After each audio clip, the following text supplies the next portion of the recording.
ሳምንታዊ የኤሌክትሪክ መኪኖች ዋጋ በኢትዮጵያ አንደኛ BYD ዩዋን ፕላስ ኢቪ። ይህ መኪና የ2025 ሲሆን ፉል ኢቪ የሚባል ነው። በአንድ ጊዜ ቻርጅም 510 ኪሎ ሜትር መጓዝ ይችላል። ዋጋውም 4,800,000 ብር እየተባለ ነው። ሁለተኛ ሱዙኪ ቪታራ ሃይብሪድ መኪና። ይህ መኪና የ2024 ሞዴል ሲሆን ሆርስ ፓወሩ 129 ሆርስ ፓወር ነው። ዋጋውም 5,600,000 ብር እየተባለ ነው። ሶስተኛ ኪያ EV5። ይህ መኪና 530 ኪሎ ሜትር በአንድ ጊዜ ቻርጅ መጓዝ የሚችል ሲሆን የ2024 ሞዴል ነው። ዋጋውም 4,900,000 ብር እየተባለ ነው። አራተኛ BYD ሴጉን። ይህ መኪና ከዚህ በፊት ዋጋው እስከ 3,100,000 ብር ገብቶ የነበረ ሲሆን አሁን ግን 2,775,000 ብር እየተባለ ነው።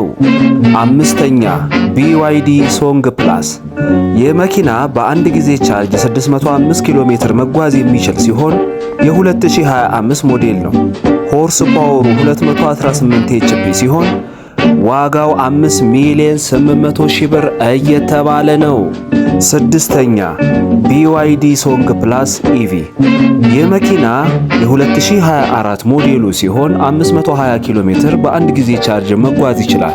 ዋጋውም 5,300,000 ብር እየተባለ ነው። ሰባተኛ ቮልክስዋገን ID.6 ክሩዝ ፕሮ። ይህ መኪና የ2024 ሞዴል ሲሆን በቻይና የተመረተው ነው። ሆርስ ፓወሩ 204 HP ሲሆን ዋጋው 5,950,000 ብር እየተባለ ነው። ስምንተኛ BYD ዩዋን ፕላስ ኢቪ። ይህ መኪና 510 ኪሎ ሜትር በአንድ ጊዜ ቻርጅ መጓዝ የሚችል ሲሆን የ2025 ምርት ነው። ሆርስ ፓወሩ 201 HP ሲሆን ዋጋው 4,950,000 ብር እየተባለ ነው። ዳይ